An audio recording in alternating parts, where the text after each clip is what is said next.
本来预计啊，老师明天才要开始做直播啊，那现在就变成是说，诶，明天才要来的，但是我今天就先来，对吧？调一下手机，哦，所以说啊，今天用不好意思用手机开始直播，请大家多多包涵哦。这个我们临时换了一个地方啊、临时换了一个地方啊、所以今天在这边直播。好，那今天既然老师现在人在上海哈、那还是可以直播哦。既然用手机啊，大家如果有没有卡，可以跟老师分享一下哈、这个看看这个画面有没有卡。后面光线很奇怪，因为前面打一个大灯，不然的话你酒店啊，你那个灯光实在是还蛮糟的，好不好？来，老师换一下哈、不然一直摇。好，有听到声音吗？听到声音跟老师说一下好不好？有听到声音吗？声音有没有听到？有没有声音？有没有声音？好，跟老师说一下有没有声音哈。那我们来进行我们今天的直播。好，有哈，好，OK。好，谢谢各位哈，不好意思哈。来，首先啊，当然就是说，我们这个上个礼拜啊，我们就面临到了这个美国的大选啊。美国大选，当然这次老师的预测是错误的啊，至少我上一次是对的嘛。有时候老师连错4次没有，我上一次是对的，你可以说我错3次，台湾2次，美国1次，对不对？错没有关系啊，这个人啊一定会错的啊，再厉害的老师他一定会出错，对不对？那个老师也没怎么掩饰啊，也不要说老师是不是故意带风向，没有哈，这个错就是错，错就是错了啊，那个没有太大的一个争议，那只是说老师下次会更加仔细一点，因为最近啊，那个老师有点忙，所以说在看那个命理名人堂的时候啊，就看那个反正OK 啊，结束。当然也有同学跟老师说啊，你那个是不是要考量到其他的要件呢、他提出来，我们师资班有同学啊，给老师提醒是说，哎，有些东西好像怪怪的。老师当时想啊，应该没有什么问题吧，对不对？有人不能太自负，好吧？这个错了就错了，但错的原因啊，老师把它放在我们这个师资班的最新的视频里面。那至于为什么老师没有把它公布出来给大家一起学习呢？那是因为啊，这个命理这个东西啊，你要学习要全面化，你就不能是说你只学一个部分，然后我们就这样过了，那个是不行的。我们在学习的时候啊，是一定要怎么样呢？你是一定要把这个各个方面都要考虑到。那如果我跟你讲这个状况，那有些业余的朋友就去把这个套到所有的状况之下，直接怎么搜寻跟取代，好认为说后面所有状况都是这样啊，不是的，不是这样子的哈。我们就做命理，它是个科学，科学你不能说你一种方式套了全部。所以说老师只给师资班的同学啊，那不是因为老师要藏私，而是啊你没有经历过这个比较正统的培训啊，那么你在看盘的时候啊，你都发现说我用固有的科学看，比如说呢，到现在还是有人跟老师讲，老师是不是有童子命啊，或者是南北半球的那个命盘是反过来看？到现在我们频道开那么久，老师做那么多视频了，还是会有人问一样的一个问题，这是为什么呢？这是因为网络上的资讯太多，多到是说你没有一个立基点的时候啊，你没办法看清楚所有事情。所以说老师即使放在师资班了，还是很多同学看不懂。那就有看懂的就看懂，你看不懂的没关系，你再写信来问老师，慢慢去跟你去做讨论，好吧？好，那今天我们开始直播哦。那现在川普上选了，川普当选了啊，这跌了老师的眼镜啊，这个是他当选了啊，接下来会遇到什么样的问题？这个是我们今天是比较需要重到的事情。那川普当选了，他已经算是一个非常优势的当选了啊，因为他跟这个贺锦丽的票数啊拉开是比较多的。你拉开比较多的状况之下，那当然他的稳定度应该是会比较高的，是这样子吗？目前为止看起来并不是这样哈，因为包含了加州啊，加州州长纽森啊，他就怎么样呢？他就宣布是说，在这一次的美国选举中获胜的川普啊，他有存在的非法行为，所以是说啊，他已经准备要进行打击啊，这在这几天的事情啊，因为选举完没几天嘛，说加州已经发出这个说，哎，认为这个是里面有非法的状况。那即使是有，会不会让这个美国大选重选呢？也不会啊，因为这个是一个必经的过程。因为民主嘛，你这种说是一个间接民主状况之下，你一定是几家欢乐几家愁。台湾选举选完到现在，还是有人不服我们伟大的党嘛，对不对？所以是说，这一定会有这方面的争议，但是他有办法扭转啊？那个是没有办法扭转的，因为他这样就是这样啊，他没有什么太多的一个变化的空间。那在这个有人也有在美国各地啊，包含纽约啊，开始爆发了反川普当选的示威游行啊，比如说华盛顿特区啊、西雅图啊，会有数千人啊，在11月9号的时候已经开始上街了。在11月8号的时候啊，包含阿罗冈啊、波特兰啊、宾州啊、匹兹堡那个地方都有反川普的活动。那这个是正常的一个民主现象，其实我们就不用太在意，因为在川普第一次当选的时候就已经有反川普示威游行了啊。你这第二次你再反川普示威游行是没有用的，因为选完就是就是选完了啊，选完不会因为你的抗议而做改变，这个就是制度化嘛啊，这个其实一个国家要进行，你一定有它的制度化。说现在的川普的制度化已经是完成了，确定了，他当选了，他不会有什么样的改变了。那这个问题啊，当然牵扯到最大的问题就是说，有人会是问是说，那美联储的问题，就是说，你现在川普啊，他是很讨厌现在的美联储那个鲍威尔。那有人问他说，既然川普当选，你会不会辞职？那个什么，鲍威尔当然说，当然不可能哈，那个我是不会辞职的，因为联准会啊，其实并不归白宫管哦，它是一个独立的一个很特殊的一个机关，所以是说啊，它其实基本上它是比较不会去做到这种辞职啊，配合政治去辞职的状况。但是呢，川普上来之后啊，会不会继续降息这个问题就会有一些争议了啊。川普是主张是降息，但是依照美国现在的状况啊，你有没有可能继续升息都有这个几率会产生？为什么？因为这跟我们后面要谈到的事情，它是有很大的连关系，也包含了什么呢？也包含是说，现在欧洲啊，也因为川普的当选了，也开始进行了很多的大地震。这些大地震会让整个世界的经济发生很大的影响。说选举完了，我们现在关注到是世界整体的一个变化，而不是说他选举之后我们到底是说谁预言对谁预言错，这个是很重要，因为我做这一行对我来说很重要，所以我一直在检讨。但是呢，实际上它并不能够解决美国跟世界更多的问题，甚至它会造成一些难以去挽救的世界经济上的一个危机，这个是我们一定要去注意到的事情。我们最不需要注意到是什么呢？就是台湾的问题。为什么？因为完蛋了，就死定了 ，get over 了。那个你不用去看它都完蛋的事情啊，既然它都会完蛋，那我们就不用去看它了，因为这是真的是完蛋的事情啊。这个过去啊，我们看到是说从2030年然后到2027年现在很多的预测家认为是说因为川普当选了，可能会提前到2026年，所以说呢，全世界的那些名嘴还有分析师都跟老师的推背图开始看齐了，对不对？因为我说2024前5年跟后5年嘛，前5年有危机，后5年就统一了，是不是？那这个状况之下，我们台湾只要看一件事情，就是呢元旦的文告我们伟大的领导人他的元旦文告是什么，他就可以决定我们未来的一个生命这个是一个很特别的事情。所以说我们接下来看那个最重要的事情是什么呢？我们一个一个来看就是说现在来说现在川普他已经变成了再次上位，但是各位要考虑到一件事情，现在的川普不是4年前的川普，因为他现在已经78岁了。拜登老先生他现在有的症状在川普身上，他并不会消失。各位去理解一件事情，生理是不可逆的一个循环，所以是说，当一个78岁的老人，他在4年前上台的时候，整个4年都处于在这种帕金森的边缘的时候，那么这个新上任的78岁老人家，他也不会过得更好。这个是我们一定要去理解的事情，因为生理真的是你想要怎么样，你要去通过意志力，通过你的专业素养，通过你的所有精神力去。要遏制它，基本上是极难达到的事情，这个是极难达到的事情。所以是说像老师中年人，对不对？我这次来，我提前2天来，其实老师是来考试的啦，好吧？我是来考试，参加这边的一些机构的考试，增加自己的竞争力嘛，不然以后没有工作怎么办？所以说老师是来考试的，但是你要知道，老师这个40多岁的人已经算是在壮年已经不算是很老，就是壮年就是有点年纪也不很大，还算很年轻。但是呢，你叫我去背书去考试还包含他那个他不是什么是笔试是没有错，但是他的那个申论题不多，所以是说我去考试我都觉得。我背书这个背了前面忘了后面，背了后面忘了前面，你知道吗？你整个逻辑你是很难搭起来的。所以说你现在要我去说我现在的状况，我再去陪我女儿再去考一次那个会考或学测，我能不能考得比我国中好，或者比我自己小孩好？我告诉你办不到，为什么？因为我老了，我的反应跟速度已经不行了。我现在的优势是我的经验。跟我的磨练淬炼出来的技能，都是靠时间去堆叠的。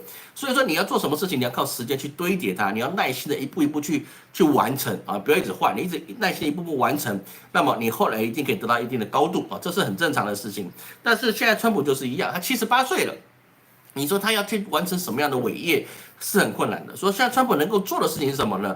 像现在当然他要回归到什么？回归到关税成为武器来去逼世界各国就范，而且他现在回来就是要去一雪他之前的犬齿，所以说他现在也有可能做一些的什么政治上的整肃，比如是说呢，过去是谁要起诉他的啊，或是哪个团体跟他抗争的，那他再回来状况之下，按照老人家的个性啊，那一定是睚眦必报的哦。我跟各位讲，年轻的领导人他很容易忘记他的政敌，为什么？因为他眼睛只有前面，他眼睛只有未来。你给老人家拿去什么？拿去跟他得罪他，我告诉你，睚眦必报，他用他自己的余震都要给你杠到底。为什么？因为这个就是人性啊，这是人性，这不是说特朗普他特别的个性还是什么？因为他到这个年纪了，他的一心就是报仇，除了报仇之外，他能做的事是非常有限的。那这个东西如果贺锦丽当选会不会比较好呢？也不会，他更糟，好不好？贺锦丽他是一个草包，无能啊，这个是无论是我预测他有没有当选，我都觉得贺锦丽是一个笨蛋。那事实证明他也真是一个笨蛋，一手好牌可以打烂的这种，真是真糟糕。所以说啊，在这个状况之下，大家预先去看到的是什么呢？预先看到就是中国它会不会被美国再次的一个关税战去制裁？所以就有些的分析师跟经济学家认为是说，中国这次要面对特朗普的2.0的时代，那么它就有可能怎么样呢？有可能会面对到它会变成是 GDP 可能会在特朗普手上掉了1%。这1%啊，对中国来讲，这是一个重伤哦。我这不会演讲，那的确是一个重伤。那中国有没有在应对这个问题呢？是有的啊，这个我们等一下后面会谈到。中国对这方面的问题啊，其实琢磨很多，也包含了现在很多世界的局势啊，其实对中国是比较有利的。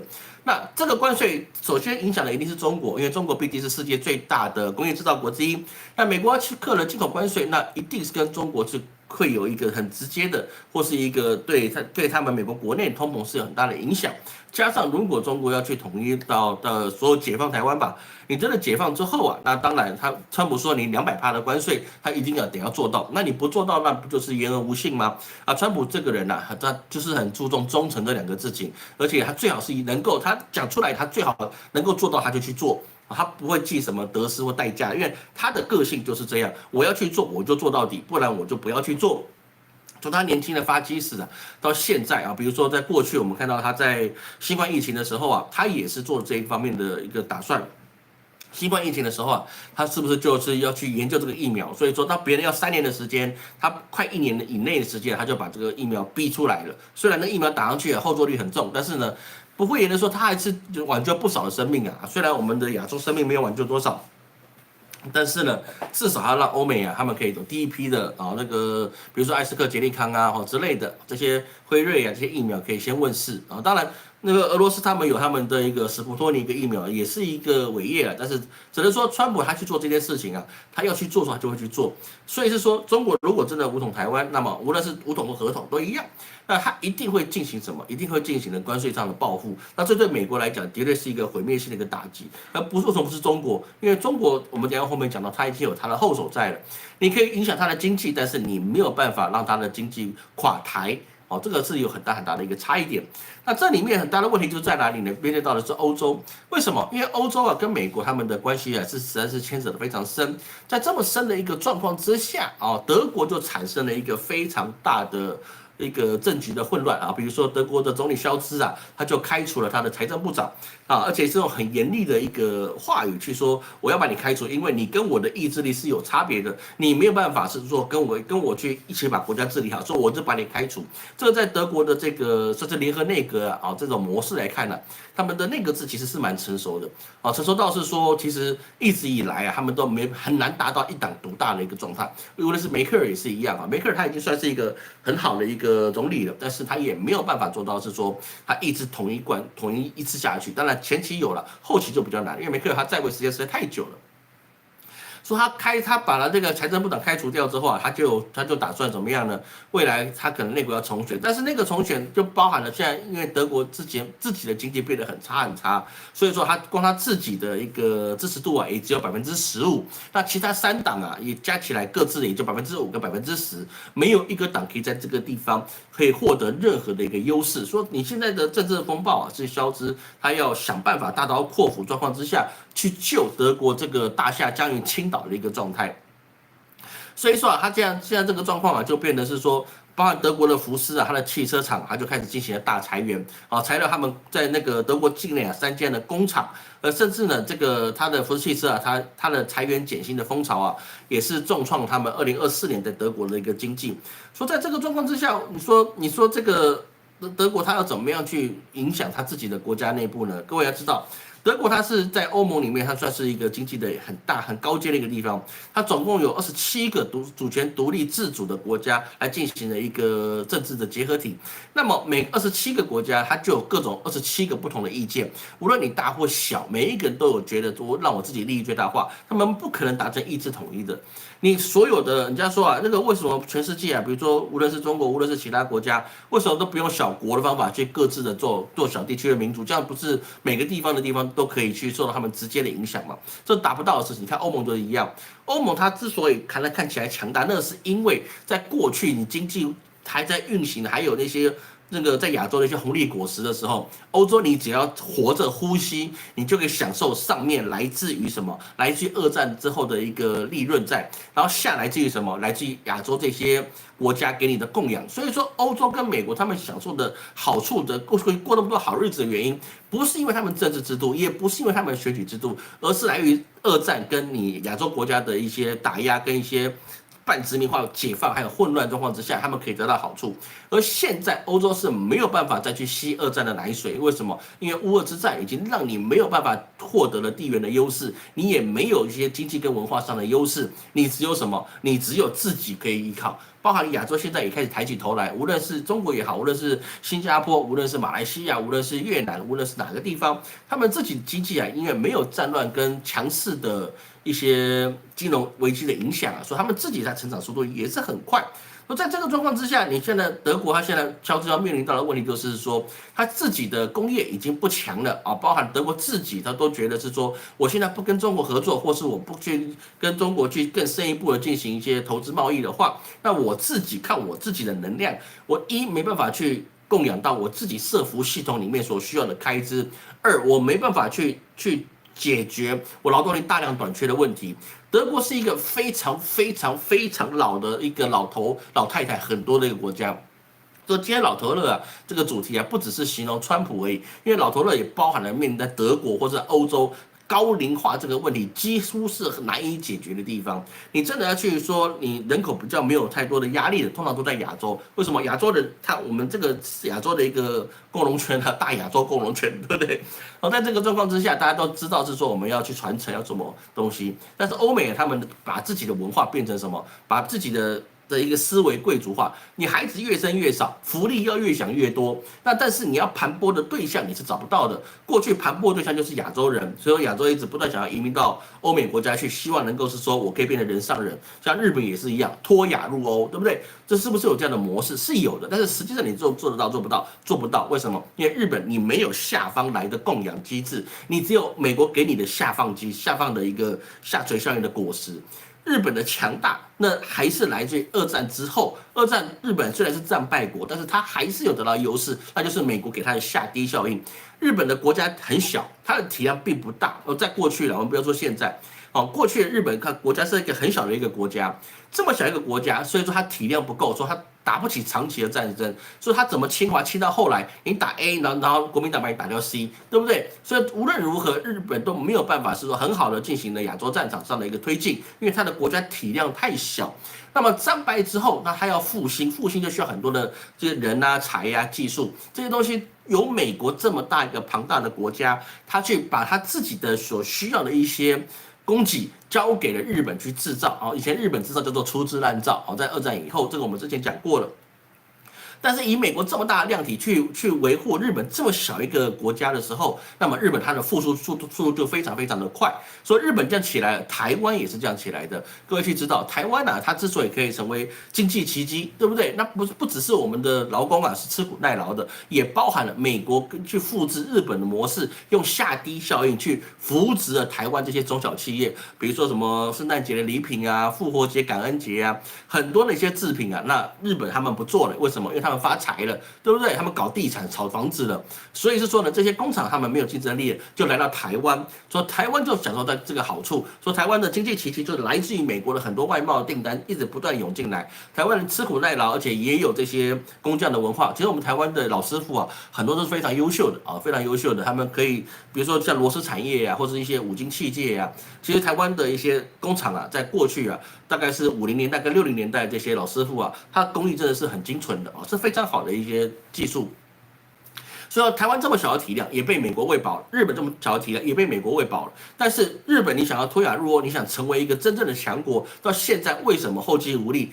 当然就是因为它的一个泡沫经济，这个是一个炒房嘛，炒房炒股这个东西是一定完蛋的。那现在台湾是不是也是炒房炒股？那也一定是完蛋的，那个是注定的事情。那个历史它不会去偏袒任何一方，不会因为你拜的神、信的教，或者是你算的命多，然后呢你就改变你的未来。这个你做什么事情就什么样的结果。日本就是因为有那光荣的10年，让他自己可以不断的炒楼、炒房啊，炒出来的经济。所以是说呢，他在泡沫经济之后，他为什么没办法起来？因为他上面没有人供养他，下方也没有人去扶持他，所以他失去了这个支撑点之后，说他进了停滞10年。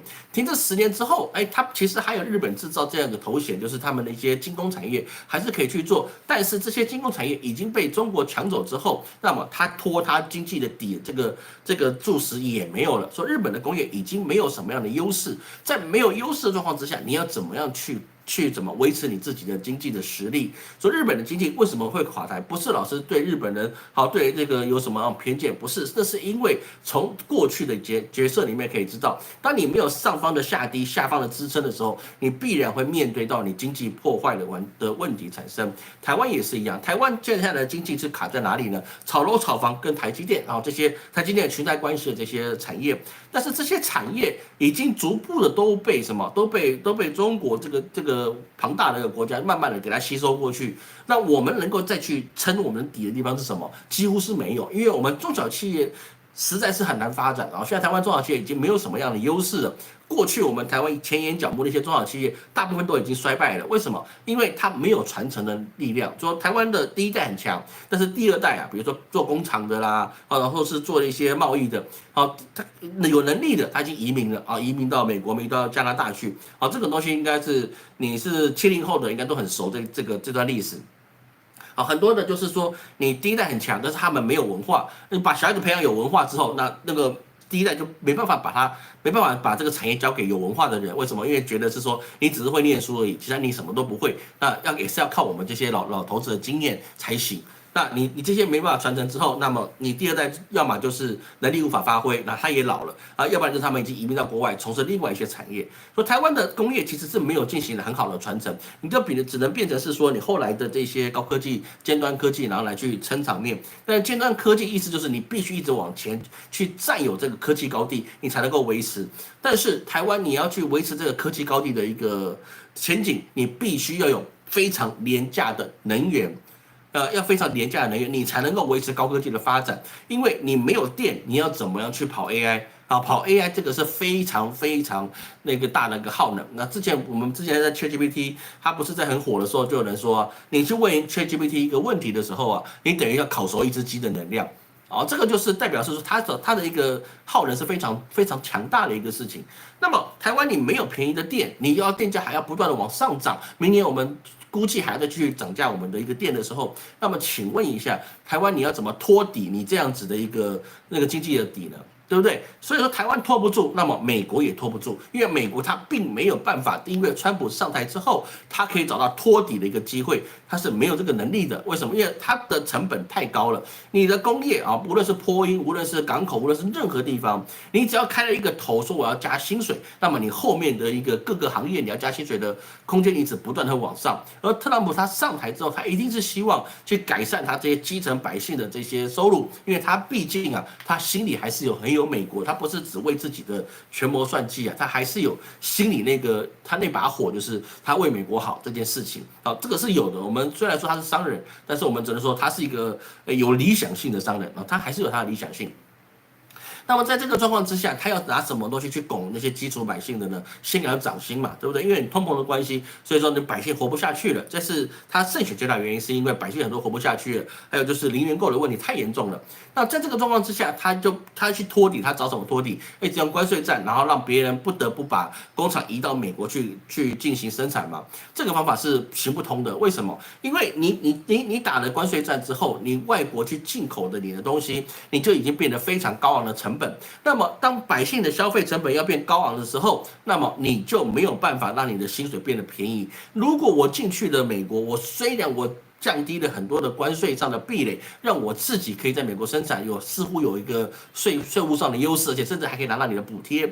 但是你的人工成本实在是太高了，人工成本这么高的状况之下，我生产出来的东西，我还是抵不过其他在亚洲生产或者在其他国家生产，基本上都亚洲了我抵不过亚洲生产这个优势，那么我做出来的东西，我还是没有办法去得到这样子的竞争力。那我的生意从哪里来？所以说，这个美国现在的问题就是在哪里？就在于他们的选举制度是没有办法去长期做好一个内循环的准备。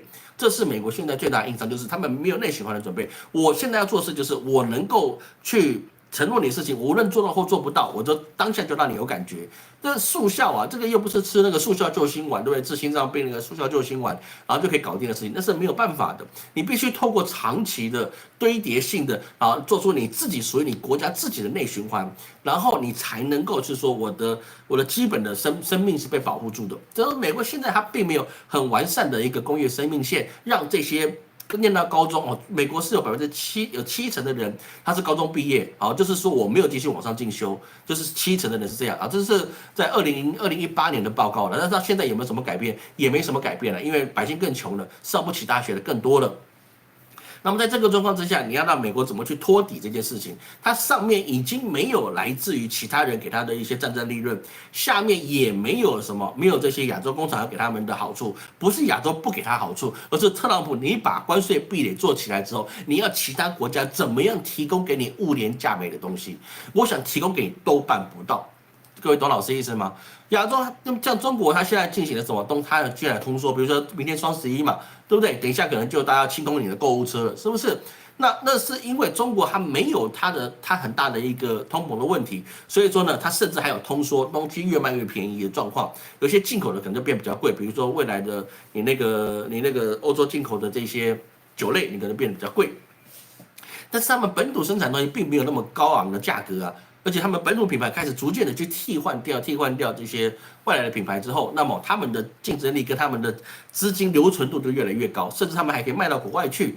那在这个状况之下，就即使中国提供它已经更便宜的东西要卖到美国去，但是美国一样去加税。你加了这个税，你就没有办法做出了新协议的进入，你也没有办法进入到什么你自己可以产出来的一个内循环，代表就是我吃也吃不饱，然后呢，我自己呢我也没办法生产的能量，那我就只能虚耗。你拿你现在的状况去做内循环，那个是有办法的事情嘛？说就没有办法了，没有办法去改变。说特朗普上来，他能够改变就只有是说什么，我用政策性的改变，让你们感觉到似乎是短时间就很有感。那这个东西能不能够撑过1年或1年或半载？我就讲明白了，1年或半载的事情，这是很难的，因为你只能够撑过前面那段时间，你后面那段时间，你的美国所有的体制你是跟不上的，你自己已经重病缠身了，你要拒绝别人给你的营养，你要怎么样可以成功？而川普到现在，他不可能放弃他的关税策略，就连拜登他也没办法放弃川普的一个关税策略。如果当年拜登他没有跟老师想的一样，他要继续维持川普的策略，而是采取对中国跟世界各国大开放，采取自由贸易的话，那么这次特朗普你选不上的，你上不来的。各位，我们在2016年吧，我们就有说过这件事情了，好不好？我们2016年就有说过这件事情，2018年了，2018还没开频道，2019年了，2019年那一次我就说这个拜登上来我们当时预测是拜登胜选嘛，你拜登上来，他一定不可能去放弃特朗普的一个措施，他一定会怎么样呢？更去想要去围堵中国，他采取的策略是什么？一定是到世界各国用外交来游说。为什么老师当时是这么讲？因为拜登他本身的格局也包含了他自己过去的一些从政经验，都是用他嘴巴的事情来采取这个所有的一些政治的策略联盟的效应。所以说他这几年下来，他都做这件事情，但是有没有成功？没有办法成功，因为为每一个国家跟他的美国面临到问题是一样的事情，就是我自己不强，你又不让我接受外来的帮助，那么我要怎么去强呢？说在这个状况之下，德国跟法国他们现在就变得非常非常的困难，困难就在于是说，他一要去承受美国的压力，尤其是特朗普的压力；二要怎么样呢？二他自己也没办法去跟他国家里面的政治斗争去妥协。为什么？因为你有些人就是亲美派跟疑中派，然后抗中派。那你抗中派，那你有什么办法呢？你抗中派，你抗了别人，你自己要做得出来，但是你自己做不出来，因为你的工厂的规模做不出来，也包含了你没有这么多的能源去做这件事情。冬天要到了，去年我们所看到欧洲那些老太太、老先生，他们只能去坐公车或在图书馆里面去享受免费暖气的这种暖气银行的事情，现在已经有开始了。因为台湾现在不冷，对不对？但是事实上在欧洲已经开始冷了，甚至还有下雪了。那么在这个状况之下，你要怎么样去维持它自己的能源可以继续去跟他们一些输入性通膨能够被抵抗的？那是不可能的事情。所以现在最大的问题就在于是说，特朗普他想要去夺回之后，他想要再次大干拳脚，然后省去过去的摸索过程，但是然后赶快让美国再次强大，这个做不出来啊，这个实际上他是做不出来的事情，因为他没有办法去抵抗他关税所带来的副作用，他没有营养升进来，那要怎么去做呢？说德国所带领的欧盟跟美国，他们必然会在这个未来的1年的时间呢，必须要分裂出来，必须要切割出来，不然你的欧洲啊，包含德国自己他们的经济啊，都会被美国拖累，而造成了一个比较大的一个折中的状态。就是说，老师还是讲一句话，你要让你的第2代、第3代在这个欧洲国家去生活，我觉得这是非常不明智的事情。除非你在你第1代已经在那边20年以上了，然后那当然你已经是那边人了。但是如果你现在才要打算是说，我要培养我的小孩更多的思维空间，那我建议你啊，你不要跑去欧洲、美国，那个对你的小孩一点好处都没有。然后丢去哪里？丢去新加坡这个蛮荒城市。蛮荒城市是什么呢？就是说你在那边生存很困难。你新加坡、马来西亚。或是在几乎马来西亚其实是首选啊，你要往东协国家去培养你的小孩，能够在东协这些国家跟这种多种族的，甚至印度人啊、马来人啊、新加坡人啊，各种国家人去应对的时候，他们这下一代的人啊，他的基础实力才会强。为什么？因为未来的世界在亚洲，而不是在欧美的国家，这个各位一定要去理解的事情。所以说啊，现在关税问题回归之后啊，那大家的预期就是，那川普至少会让这个关税往上涨10%，无论是欧洲或者是在其他国家，他关税至少就往上来，因为他认为是说我从关税所得到的好处，我自己可以立刻收到来补贴我自己的一些空洞之外，那么我也可以促使其他一些流亡在外面，不是流亡了，就是在其他国家开工厂这些美国公司啊，也可以回到美国去盖。这个事情，这个川普他78岁的脑袋，他就只能维持他自己的政见，但是这件事情做起来会非常非常的糟糕。所以川普当选的隔天呢，德国内阁就开始崩溃，崩溃不是川普造成的，但是他是川普之前所种下的因，导致现在产生的果。因为川普之前他在第1任的时候所种下的关税战，然后这些抗中保美、抗中保欧的这些策略。到拜登他没办法改进，因为他太老到他不想做一些创新的改变，他也不想改变现在的状况，他就想继续的怎么样把它维持住，交给下一个人。那么这个状况当然就不行。说德国它现在已经变成一个比较明显的状况，那当然就很糟糕。至于民主党它未来会不会得起来，那个不是老师考虑范围之内哦。事实上，按照这个选举结果，老师觉得是蛮开心的一件事情。我自己预测错误，那个是一件事情，但是我并不觉得很糟糕。为什么？因为民主党如果上台，贺锦丽上台，我觉得很糟糕。我曾经觉得他很糟糕。第一个，他命盘很差；第二个，这个人实在是没什么脑袋；第三个，我没办法接受一个国家你会让你的百姓有100多种性别啊！你是什么？你性别是沃尔玛购物袋这种很荒谬的一个事情，我实在是很难以接受。你让100多个性别但变成你国家的一个主流的时候，你连人伦不刚、人伦这都没办法去维持的时候，你要让这件事，你要让这个国家的百姓怎么去生活？政治思维是政治思维，你要想到百姓的生存，100多种性别，我不是反对 LGBT， 我没有反对这件事情，但是你不能够让这些未成年的孩子去面对到是说我自己怀疑我自己。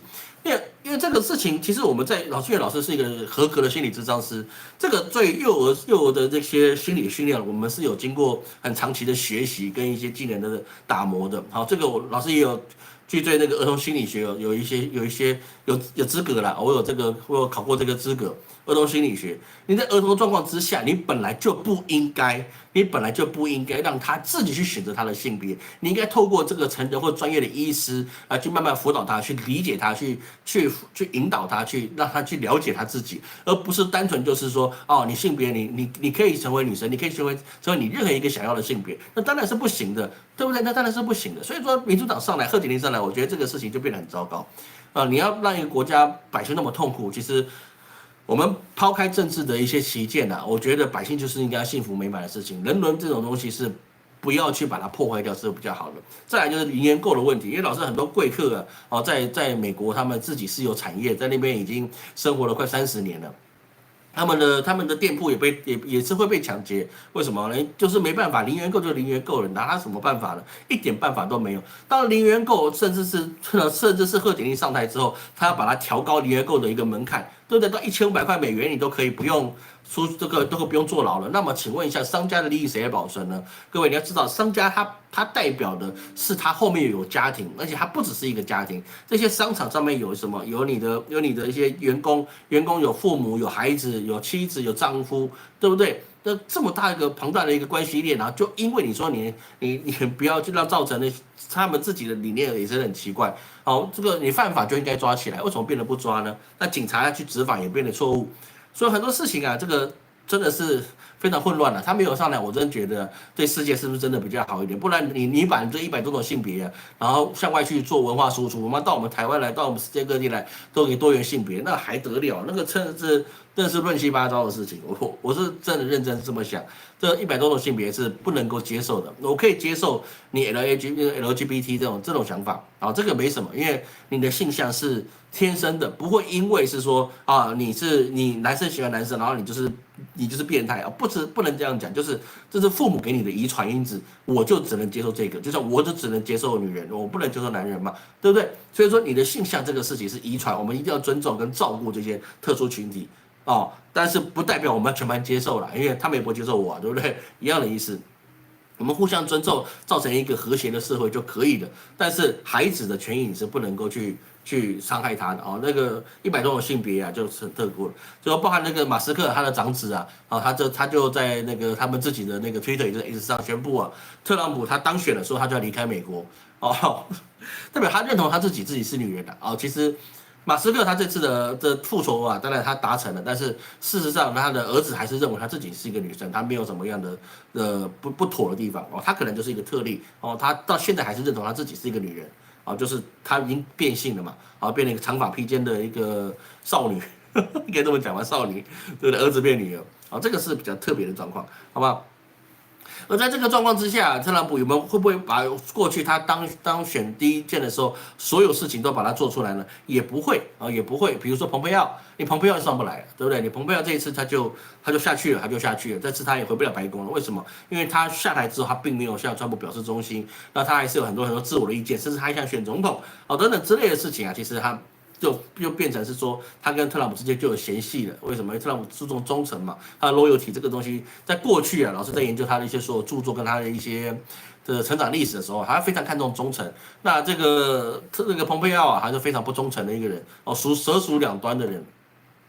所以说他就很糟糕，但是我们也知道，特朗普他把他自己的发言人聘入他自己内阁里面这也是不妥的一个事情。任何的选举团队它是选举的时候产生作用，但是你成立国家之后，你必须有成立国家的样子去做我们举个例子来讲不是每个东西你打仗之后都把你这些鸡犬升天是好事的。比如说明朝建立的时候，明太祖朱元璋。他为什么大杀功臣呢？因为没有办法，因为这些弟兄跟他一起革命上来的，所以说他所有的一些什么县太爷或是一些什么工部侍郎吏部侍郎都是把那些将军提上去做。但是这些当兵的，就是杀人放火，他怎么会去管理好一个县呢？对不对？一个府道州县，他能管理好吗？不行。所以说当时的为什么他要大杀功臣，就是因为这些人不适用，但是我又不得把你放上去，那就糟糕了，对不对？那他其他能够放上去的，比如说像刘伯温像你那个什么李善长这些人，他本来就是文官系统的，那不一样文官系统他就需要这些文官人去做，而李善长跟刘伯温后面带的又是一批的新的文官，那这些新的文官啊，本身没有什么战功啊，比如说这个什么江南四才子啊，这些本身没有什么战功，就是朱元璋养来就是为了建立新朝的时候，他们才去冲刺这些文官体系，但是他们没有战功。而特朗普他第一件事就是把他对他有战功的人去塞到他这些政府单位里面。那这件事情啊，其实是一个败亡的前兆了。哦，说真的，这个从历史上来看都是这样的，把你自己的这有功人员塞在里面了，那这个未来问题会很大。好，这个我们可以去理解一些事情。所以说，我们看到这些是在这个整个川普在做这些事情，他内政会有一个比较堪忧之外，他对外其实也是有很多问题，比如说什么呢？比如是说啊，他对乌东战场啊、乌克兰战场上面的一些问题啊，就产生了很大的变局。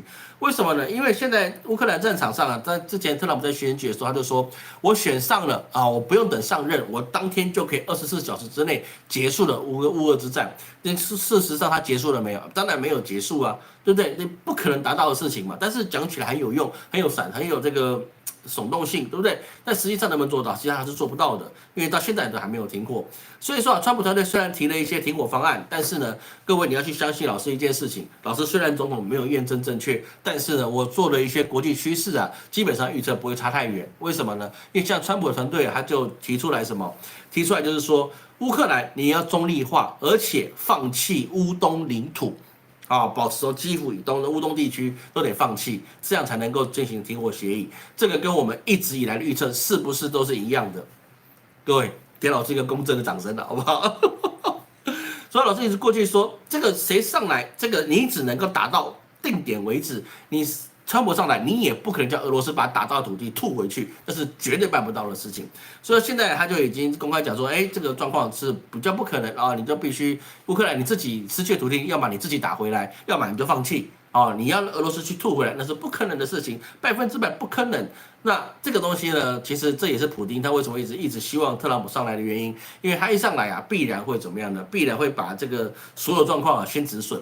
啊，止损就是你不要再打了啊，不要再打，我们就到此为止吧。赢了就赢了，啊，你赚到利润就是你的，那剩下的我们再去协商空间。但是如果这个时候停止了，那么死的一定是泽伦斯基。为什么？因为你这是丧权辱国的事情，这已经是板上钉钉的状况。而且各位要去知道，这个美国给乌克兰的援助啊，那个叫做借贷，那是我先给你，但是你以后要支付的。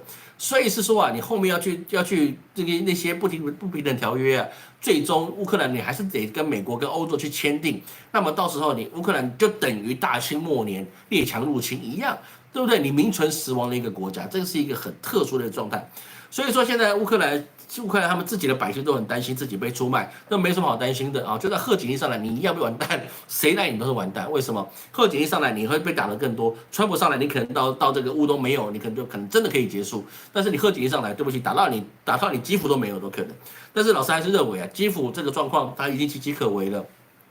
俄罗斯啊，他如果再达到他一个历史的高度啊，你把基辅拿回来啊，他们斯拉夫人登上这个欧洲大陆的都算是那块土地的第一个入口港的话，对普丁绝对是有历史性的定位。所以说呢，我觉得他把那个基辅拿下来哦，这个事情这个是一个很重要的状况。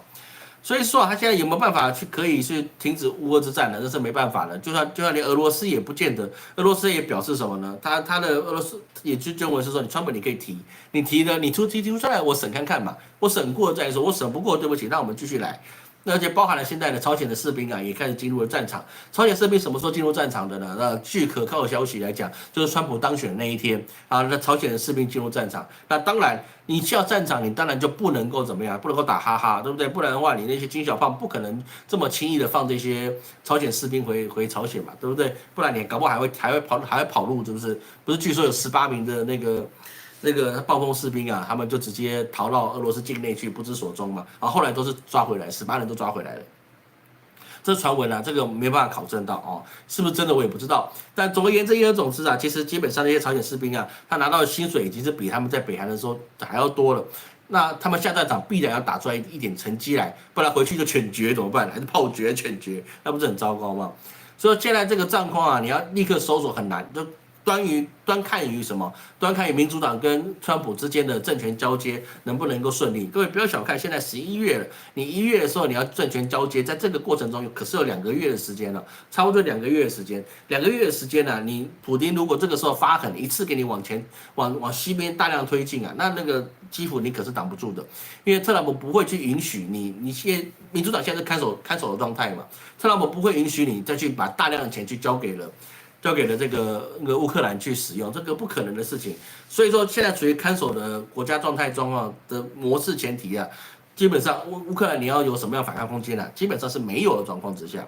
所以在这个状况之下，我们看到啊，就我们的台湾就比较有尬值啊，我们的一个公司的外派的一个记者啊，就说啊，这个美国选来一个罪犯当重刑罪犯啊，当总统。哎，这我们台湾的公司外派记者啊，真的他是外聘的了。哦，他说特朗普是一个重刑犯，那真的把我们党吓到掉了3人几滴尿啊，真的是会这样。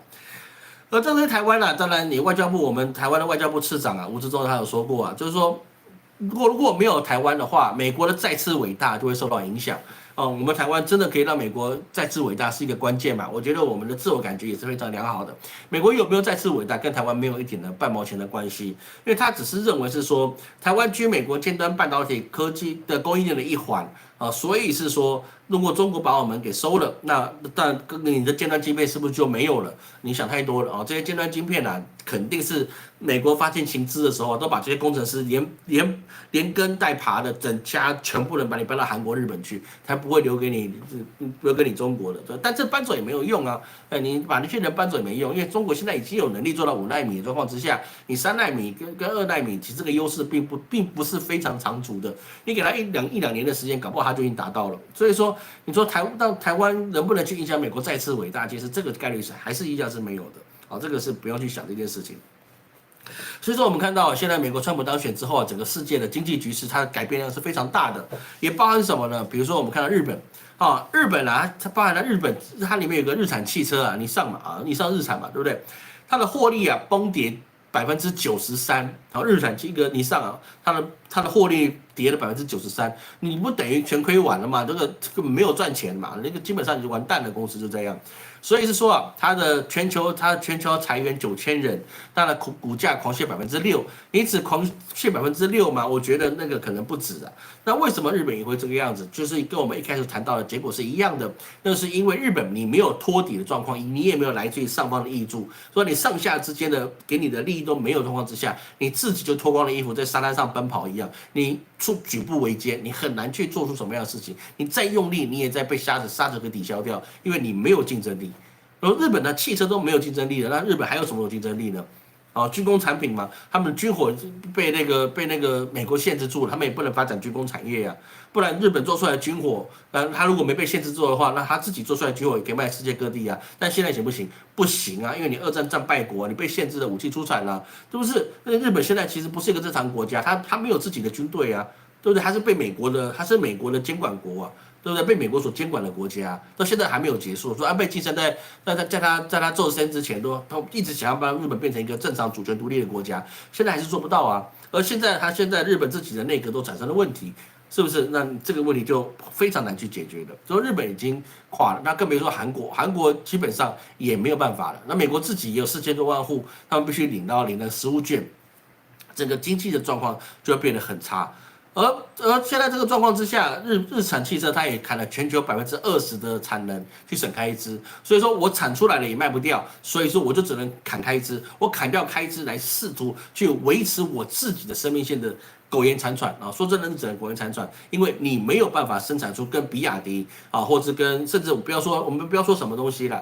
日本能不能做出一些好？你去跟什么？跟小米去比肩的电动汽车，你都存在很大的问号。不讳言的，日本的油车做得非常好，非常非常好。老师自己开就 Toyota， 对我开 Toyota 的车，它非常非常好，省不省油？不省。但是呢，它的维修方很方便，所以它的油车其实真的是。买起来的话真的是物廉价美，比如说台湾有 V20的话，台币好像只要30几万就可以买到了，啊，相当于人民币大概6、7万啊就可以买到车，对不对？那是当然它的1.5真的是蛮难做的，老师这么胖可能做不下去。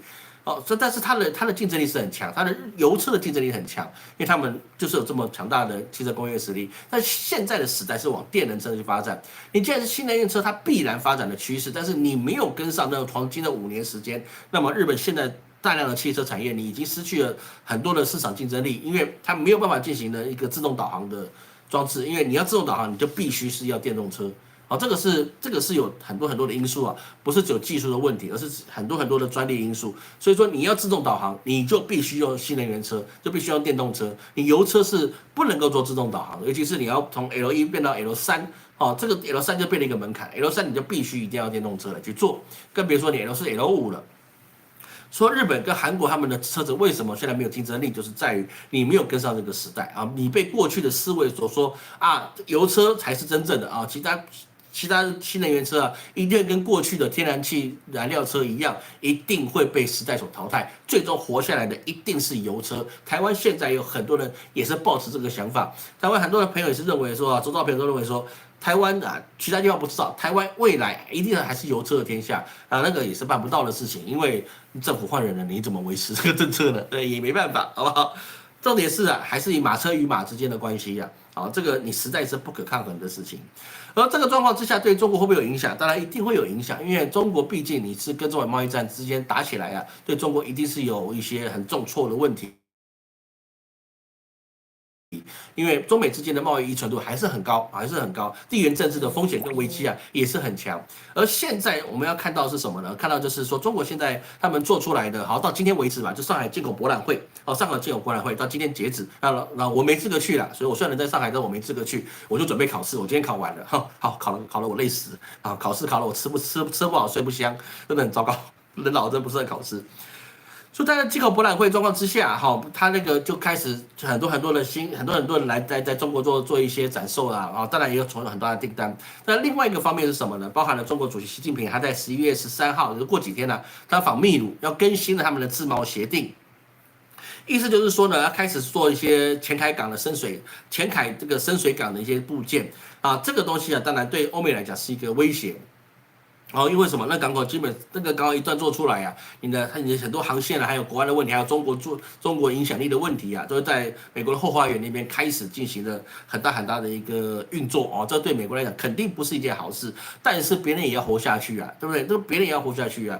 因为秘鲁他希望这什么，透过这个前海港啊，它可以变成怎么样？拉丁美洲的新加坡，因为透过这些贸易的不断往来，对于他们自己本身国民所得很低的国家，经济发展度很低的国家，又是一个。已经算是一个农业性的国家，它怎么样起来？哦，总不能靠阿兹提克人去做吧，对不对？当然是要靠外面的能量去把它挹注下去。所以中国耗资420亿啊，哦，去投资这个前海港，已经揭幕了，它可以直通亚洲，货运时间啊可以缩短2个礼拜。所以说，像这些国家，他们就得到了来自中国的一个下跌效应，就像过去的美国对台湾、对日本、对韩国这些下跌效应，中国现在也在下跌效应给其他国家。对中国来讲有没有必要？当然是有必要，因为中国的产能是过剩的，所以是说呢，他必须要先把其他人建立起来，把你扶起来了，那么我们的往来才会变多。这个懂老师的意思吗？这差别是很大的。也包含的是说，中国现在在川普他第一任期的时候啊，中国跟巴西之间啊，因为我们的中美贸易战的一些第一阶段的问题啊，所以说现在中国就用跟巴西要去进口更多农产品来去让它自己的粮食的更加多元化。所以说我们可以知道事情就是什么样呢？像中国现在无论在中南美洲或者在他们“一带一路”各个国家里面，它要广开这些交易的来源啊。当然有些人他没有资格跟中国交易，那我就付钱，我就出钱让你成为可以跟我交易的对象，把你有的卖给我，无论是你闲置的土地或者你没得到的技术，我出钱，那你出力，你出人，然后呢，我帮你创造就业率，我帮你把这些经济做起来，然后你跟我做生意，可不可以？当然可以，为什么不行呢？对不对？扶贫嘛，是不是？台湾以前就被美国扶贫扶起来的，日本也是被美国这样扶贫扶起来的。那么中国去扶贫别人，那它的广度更广啊，而且它又没有太多的一些军事的考量，那其他人当然是欣然会接受。所以说，斯洛伐克的总理啊，新总理啊，他们也在讲一句话说，建议每一个恐华的人呐，都应该到中国去看看。为什么恐华呢？因为大家就被一些媒体认为说，中国现在还是在吃野肉的那个住帐篷的一些不开化的野蛮人，那实在不一样啊，那个其实是比较难的一个事情。说这个中国现在的国际进口博览会它是从11月5号，就是川普上学那一天到今天为止啊，是在进行的。所以说啊，在这个进口博览会里面呢，欧洲的国家有很多的厂商来去中国来去展售，包含了什么？包含了宝马啊、BMW 还有奔驰，还有大众汽车这些的国家，他们都来中国去做展售啊，还有米其林啊、福瑞雅之类等等之类的。所以说啊，他们希望能够再去把他们自己经验在中国里面开始怎么样，由西到东开始做一些更高的提升两方面的合作水准，因为。现在欧洲的汽车，它不是它的品质不好，还是很好，但是他们还是限制于在油车，你在电车的技术上面，尤其是电池上面，还有一些软体的能力上面，它是不如中国的。而且最重要是什么？最重要的事情是在于他们的车内的一些系统核心的元件你有没有一个稳定的平台这个东西是一个门槛。说白了，油车它有一个他们的我们之前讲过他们的行车记录、行车电脑这个东西是专利垄断的，是不能够其他人去开源这个行车电脑的程式撰写，那是必须买这个专利的。但是这个东西就影响到油车，你没办法往上去让它的一些功能性提升。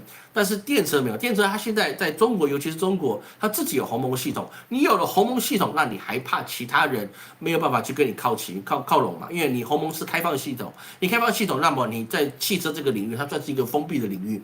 你有鸿蒙系统变成他们自己可以写出来自己配合的 APP， 适合欧洲所使用的 APP， 那在他们的行车电脑里面去使用，那这个就是一个很大的优势。而这个事情在美国，在其他地方是比较难的事情。所以说，现在我们刚看到秘鲁啊，他的前海港，他手上的货轮，开幕嘛，一定有第一艘货轮，说给他堆花的，给他去捧场的，当然就来自中国的这些邮轮去做这些事情。所以现在整个中国，它现在最主要的事情是，它必须度过这2-3年的一个经济的艰困期。第一个是他们自己的百姓，他必须要转型，因为现在的高大学生，父母用尽了全家的钱去供你念大学成功毕业，结果呢，毕业大学生你的收入还不如去供你上大学的父母农民工的收入。当然，这个东西是需要人力的转型人力转型是必要的。还有中国现在这么多的外送大军还有这些外卖小哥跑腿小哥，未来你都可能被一些无人的驾驶的计程车像中国有萝卜快跑嘛，对不对？那无人驾驶的计程车也包含了这些无人的外送员，这些都一定是必然会出来的。中国内部有没有反弹？也是有反弹。因为老师也跟很多的一些粉丝朋友做过这些讨论，他们还是很多人去反对，是说你外送小哥的生存怎么办？有些是弱势团体，甚至是他们自己下岗了，我找不到工作，我只能跑外送。如果外送都被取消了，请问一下，这几千万的这个跑外送的小哥，他们的人力要怎么去消耗？这个事情就只能让时代去磨合掉他们。这个我说真的，这个没有太好的解决方案。像中国吧，他们自己有他们自己的一个共享的那个电动车但是呢，共享电动车或者是共享的单车在某些地方你是没办法去用的。为什么？因为他这些去跑摩的的人他就把你的那个二维码给你刮掉让你没办法去租，对不对？这个都是会有，因为你这个时代的碰撞一定会产生，但是你能够抗争多久？你抗争不了多久了。马车驾驶员你就是已经是消弭在这个市场上了，没有办法的一个事情，对不对？那个是真的是没有办法的事情。所以说在这个中国他们去做这些事情状况之下，亚洲说未来的看好程度一定是比较高，这是老师是有根据的。最后我们要看一下这个所谓的以色列战场。以色列最近我们看到它好像是非常安静的，但是各位请不要误会以色列它现在问题还是很大的，也包含了纳坦雅胡他开除了他自己的国防部长为什么呢？因为他跟他的理念不合，这是纳坦雅胡说你这个东西是理念不合的，因为他这个国防部长就是那个叫加兰特的，他因应了这个以色列他现在战争的危机他要去让这个原本在以色列里面的一个正统派的犹太正统派的这些人一些贵族团体说白了是贵族嘛那个纯正的那个犹太人的团体他们本来是可以不缴税不当兵的，但是呢，这国家有难的状况之下，你是不是应该出来出钱出力呢？所以他本来去撒这些兵单，要这些正统教派的人，然后正统团体的人呢来去当兵，那造成了这个犹太人呢很大的恐慌。而这些人呢都是有权有势的，所以纳坦雅胡不敢去得罪他们，就赶快去把他怎么样呢？赶快去把他给阻止到这件事情，甚至呢要宁愿把这个国防部长给开除，那也不能让他去动到这些基本教义派，好，就是他们说纯正犹太人那一派。而在这个状况之下，国防部长也认为是说他们自己的国家的国民已经当成人质了，你应该把他救回来。但是纳坦雅胡还是认为是说，我不应该救他们，我应该继续去攻城略地，那些被抓的人就抓了吧，对不对？反正哪里不死人，是不是多死几个？反正他们也不是正统派的，没差，是不是？在这个状况之下，纳坦雅胡当然也是犯了什么？我们从直播一直到现在这么多个月了，我们还是看到一件很固定的事情，就是什么？他是在犯过去你日本犯的错，德国犯的错，还有其他的一些战争的历史里面所犯的错。你这么小一个以色列的国家，你哪办法去推出这么多人去打仗？你拿得出这么多钱去支撑你的战争？没有办法的。日本人可以吃一个太阳便当，你以色列人可以吃太阳便当吗？你连日本人都不如，以色列你连日本人打仗的方法都不如。你今天你的对手太弱了，就像日本他拿着他自己的武器去打那个大清朝或打那个国民党，我告诉你，如入无人之地呀、对不对？你那个阶层差太多了，是不是？但是纳坦雅胡他去对这些加沙走廊的这些人，还有叙利亚这些人、黎巴嫩这些人，不黎巴嫩、叙利亚这些人的话，啊，那是不是这是很清楚？对不对？这个是非常简单可以去打的事情，所以说他现在的胜利呢，是因为他的差异很大，但是你能不能支撑这个战场，那是很难的。而美国会不会去继续去支持纳坦雅胡，然后给他很多的钱跟武器，让他去继续把这个仗给打完，把巴勒斯坦给完完全全的去把它消灭掉呢？不行，就算美国愿意支持，事实上巴勒斯坦那边也不会被以色列所征服掉。为什么？它后面还有伊朗，伊朗现在靠谁？靠俄罗斯。你现在想把它消灭掉，那你第一个你过不了伊朗这一关，过不了那个沙特这一关，阿拉伯世界你是过不了的，回教这些国家你是过不了的。那再加上它背后已经有了乌克那什么俄罗斯当做靠山，那么你要再进步，有能够吗？不能够。你甚至的说，你去怎么样去把真主党这些领袖分子除掉也没用，因为春风吹又生，你给他3个月，他要出来一个新的领袖，那怎么办呢？是不是？不是他们不怕死，而是他们有一些人，你这个政治的催化之下，他们还是会有使命感，但是大部分人都想活下来，这个是必然是这样。所以说，我们看到这个特朗普上来之后啊，对于整个世界的局势来讲啊，其实是会更加的混乱，因为特朗普他要的方法就一个。我独善其身。我们今天结语就很简单，特朗普他要的就是独善其身，我自己好，我其他人我不关我的事情，除非你可以对我好，而你对我有帮助，你给我10分，那么我愿意给你3分，这是特朗普基本的原则在这里，大框架在这里，那么他要去举债去救这些国家的空间就更少了。各位要去知道一件事情。你要让特朗普再去举债去救乌克兰，举债再去救以色列。办不到，然后不举债能不能救这2个地方？办不到。那么你叫一个生意人，你不断的举债，然后不管杠杆的问题，然后就一直不断的往前去消费，可能吗？不可能。特朗普再老，他也不会犯这个错误，因为到后面你除了破产之外，你没有其他的路可以走。而破产这件事情，的确很有可能会在特朗普政府上面所达到的一个国债危机啊，这个是我们今天可以谈到一个事情。好，看各位有什么问题哈？哦，感谢各位赞助哈，感谢吉米赞助哈，感谢 Jeff 枪赞助，感谢大家赞助哈，谢谢大家。昭和米国物语，中日报上评论哈。游戏大厂切割 Sweet Baby 啊，那个的确是这样啊，那个真的是很糟糕哦。日本上次提出来那个什么星球特工队就是完蛋了嘛啊，很多人开始去把自己里面的多元性别给弄掉，哦，这个多元性别真的是不行了，好吗？柯文哲判决书出来吗？柯文哲还有判决吗？他没有办法，你怎么判他呢？柯文哲前市长这件事情，老师还是讲一件事情，我并不支持柯文哲。你不要说我在帮他带风向，我不支持柯文哲，我不希望他当市长，我更讨厌他当总统。他是不是好人我不管，但是他没有能力当好市长，也没有能力当好总统，好，所以我不会去支持他。我对他的评价，我是就事论事，就是柯文哲的事情，如我所预测的发展，那不是因为我支持他，好，那是因为他刚刚好就符合我们的符合的我们的命理的格局。那他没有像特朗普这么幸运啊，逢到一个特别的一个影响因素，所以他就只能下去了。会不会出来？早晚有一天会出来，早晚有一天会出来。但是呢，没有那么容易的，没有那么容易的，你干干净净的出来。我说实在的啊，这个他官非的问题恐怕会更加严重。各位一定可以看到，柯文哲一定会带着官司出来，然后再进去啊。这个事情各位可以去期待啊。这个模式就是这样吧啊。这个再做也没有什么关系。好，各位没什么问题啊。那感谢各位今天的参与哈。那个下礼拜三啊，我们会更新我们属猪的啊，就是我们12生肖流年运势解析。属猪的朋友在下周三我们会更新。那至于我们的一个流年批算的一开始接案的日子啊，是暂定于11月25号。11月25号我们会开始接流年批算的案子。这次批算的项目会比过去我们所有的流年项目里面是最仔细的啊。老师会把你个人的运势啊分拆的比较仔细啊，会比我们过去所有的方案里面，所有批算的内容里面，今年会更加的仔细，是超越过去的仔细的程度。那希望再给大家可以更加一点帮忙，好吧？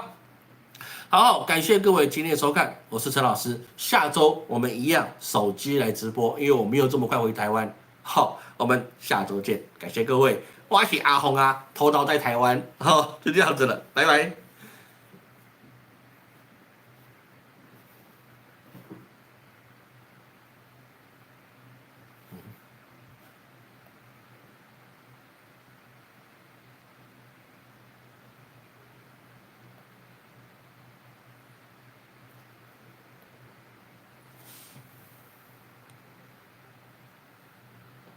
要求不知道怎么关呢？啊，这里。